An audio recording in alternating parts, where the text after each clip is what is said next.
Champagne. Nous partons au milieu des vignobles avec celui qui va révolutionner la joaillerie. René Lalique. Chez lui, la moindre feuille, la plus insignifiante des grappes ou le plus petit des papillons peut devenir un bijou d'exception. C'est l'inspiration du jour.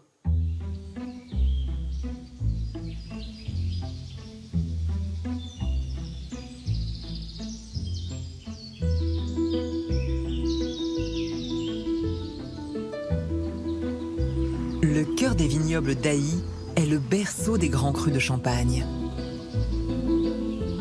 Un monde qui évolue presque aussi lentement que cette vigne qui l'a rendu si célèbre.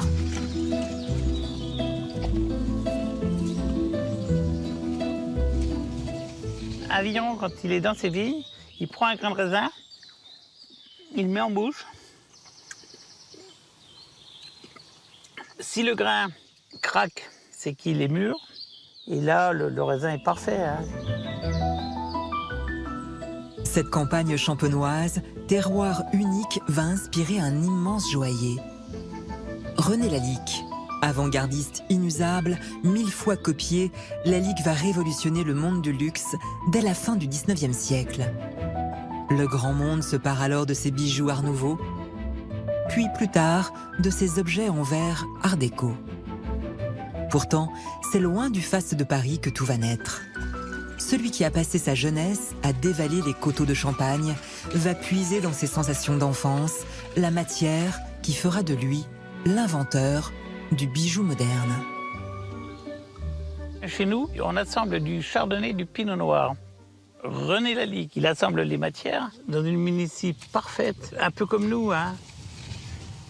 La patience, la minutie, la délicatesse, il a dû l'apprendre dans le vignoble. Comme nous vignerons, il transforme la terre pour en faire de l'art. Petit-fils de propriétaire de terres viticoles, le futur joaillier passe ses vacances dans la maison familiale du village d'Ailly.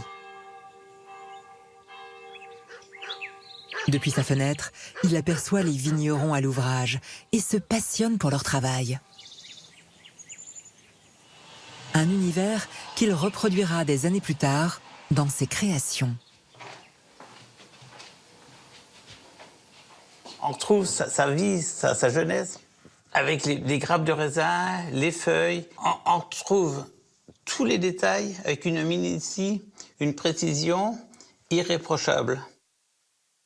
Lalique saisit la courbe des grappes, l'enroulement de ses vrilles, la nervure de ses feuilles.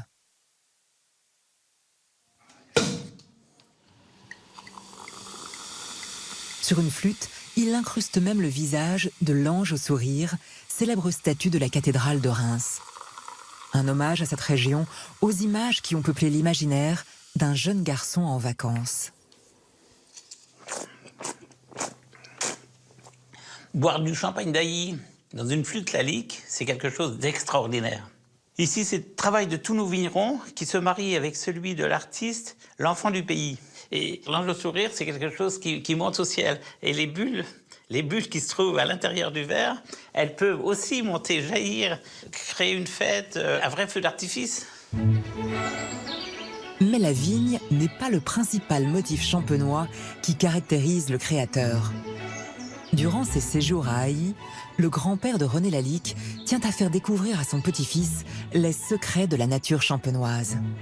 De bon matin, ils empruntent le chemin de Clos qui les mène à la forêt de Montflambert, située sur la montagne de Reims. Le vert sombre et la densité des feuillages frappent le jeune garçon. Ce sont vraiment des forêts du nord de la France, du nord-est de la France, et on y trouve essentiellement des chênes, des hêtres et aussi des châtaigniers.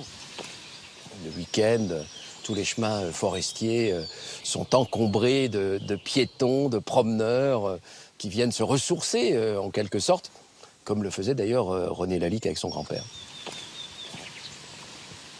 Le dimanche matin était plutôt consacré aux balades bucoliques qu'aller fréquenter la messe de l'église Saint-Brice d'Ailly. Son grand-père était un homme de la terre, et donc il a cherché à transmettre tout ceci à René Lalique, et il a dû éveiller chez lui quelque chose qui était sans doute un peu inné, puisqu'il avait ce don d'observation.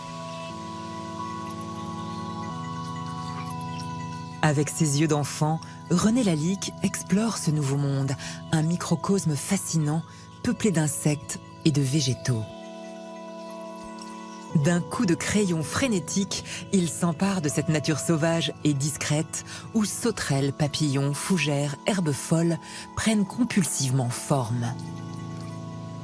Il a toujours son calepin à la main, il observe, il prend des croquis. Une fois rentré à la maison, il les embellit, etc. Donc il a un vrai talent de dessinateur. Un talent qui va lui permettre de se révéler quand à la charnière du XXe siècle, le monde se passionne pour l'art nouveau. Ce courant artistique qui foisonne de courbes en réaction à l'industrialisation va imposer la nature comme un must de l'élégance.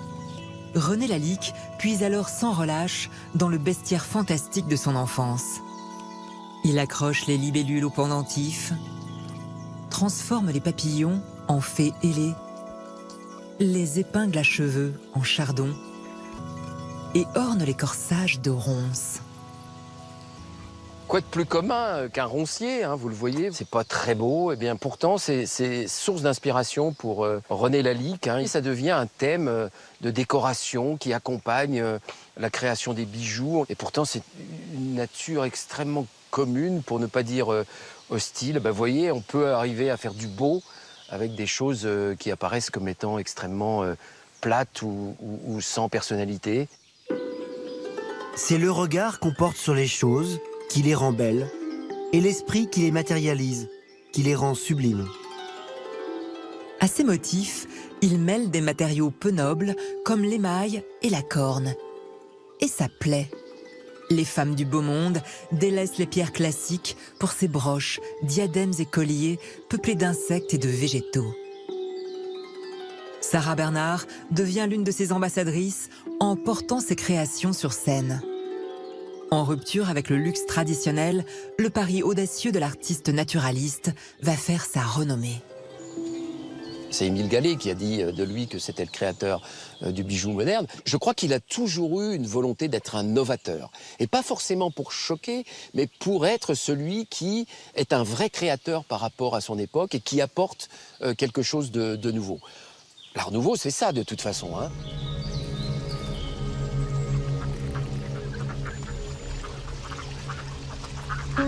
Au cours de ses errances enfantines, René Lalique avait aussi l'habitude de descendre les coteaux qui le mènent jusqu'au cours d'eau paisible de la Marne.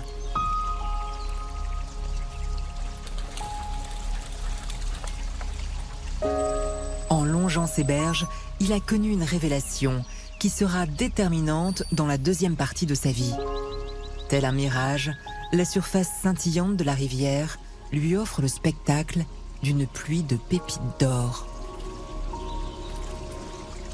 L'eau, les lacs, les rivières ont beaucoup fasciné René Lalique. Je pense que les jeux de lumière l'ont beaucoup intéressé. L'exposition universelle de 1900 était vraiment l'apogée de sa carrière de bijoutier. À partir de là, son œuvre va rayonner dans le monde entier. Mais il va aussi être beaucoup copié. Et lui qui a toujours eu envie d'innover, de créer des choses que l'on n'aurait pas encore vues jusque-là, va être un petit peu dépité de toutes ces copies. Et dans cette idée de créer des choses nouvelles, va s'orienter vers le verre. Le verre est la matière merveilleuse. Il est le prétexte plastique incomparable entre les mains de l'artiste ingénieux et fournit à son imagination et à son talent un champ d'activité et de découverte presque sans bornes. Grâce au verre, l'artiste saisit la formidable opportunité de matérialiser la lumière et sa transparence. Il invente de multiples techniques, dont le travail des épaisseurs qui lui permet de se jouer des reflets. Ces jeux de lumière, de reflets vont devenir une obsession. Dans son travail du verre, on sent très nettement qu'il reproduit ces jeux de transparence.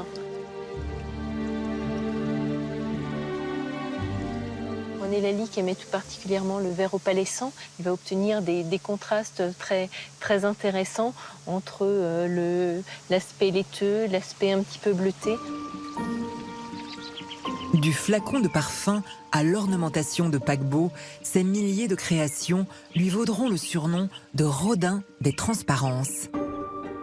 Mais c'est à 30 km de sa maison natale, à Reims, que Lalique va créer l'une de ses œuvres les plus singulières. Dans la ville du couronnement des rois, il va s'essayer à l'art sacré.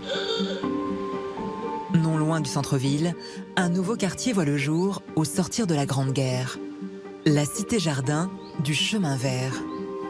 On y trouve des équipements modernes destinés à favoriser les familles et le vivre ensemble. Et en son cœur, une église. La conception de Saint-Nicaise a été confiée aux grands artistes avant-gardistes. L'intérieur contraste avec le faste gothique de la grande cathédrale des rois de France. C'est un choc, c'est réellement une révélation de ce que peut être une église au début du XXe siècle. On a une décoration qui va vers un caractère romano-byzantin. On est dans une atmosphère de bleu et d'or, donc c'est extrêmement chaleureux. L'édifice est compact, il est rassurant, il exprime bien cette notion de foyer, et la famille y trouve toute sa place. Et c'est en même temps un lieu où on va y mettre énormément de belles choses en termes de décoration, sans doute avec l'idée que le beau génère le bien.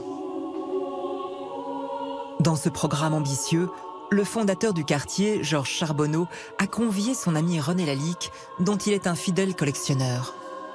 Séduit par ce projet, orienté vers le progrès, l'artiste saisit l'occasion d'innover et signe les seules œuvres qu'il lèguera à sa région natale. Lalique n'est pas connu comme un grand pratiquant, mais pour autant c'est un homme qui avait eu des révélations, puisque sa petite fille se souvient l'avoir entendu raconter que, visitant la basilique Saint-Rémy à Reims, il a été absolument stupéfait par la lumière et que c'est quelque chose qui l'a guidé dans ce travail sur le verre qui justement sublime en permanence la lumière. Le maître verrier livre à l'église sa colombe liturgique, des appliques lumineuses et 30 majestueuses verrières. À l'inverse des vitraux qui sont souvent dans le tragique ou dans l'expression de martyr, ici on est dans une expression de félicité, on a des anges en grâce qui sont extrêmement beaux et qui amènent une image extrêmement sereine. Il offre à l'église une technique totalement nouvelle que personne n'a encore réalisée, c'est-à-dire le verre moulé pressé. Donc on n'est plus sur du vitrail, on est sur quelque chose de totalement nouveau. Donc toujours ce caractère novateur chez Lalique. Quand on voit les motifs, on peut penser qu'il y a plusieurs teintes. On a uniquement un pigment de jaune, c'est tout. La variabilité de l'épaisseur va faire que l'on va aller du jaune le plus dense au presque blanc, ce qui nous fait toute cette gradation de couleurs à partir d'un même verre. Cette couleur jaune ambrée, très douce, évoque un peu la couleur du champagne. Donc il y a là quand même, de sa part, une manière de rendre hommage à sa région d'origine. Au fil du temps, René Lalique espacera ses séjours en Champagne. Mais attaché à ses terres et à ses souvenirs d'enfance, il gardera la maison familiale d'Ailly jusqu'à sa mort, en 1945. Toute sa vie, il éprouvera une forme de nostalgie des collines de son pays, celles qui ont fait jaillir son talent.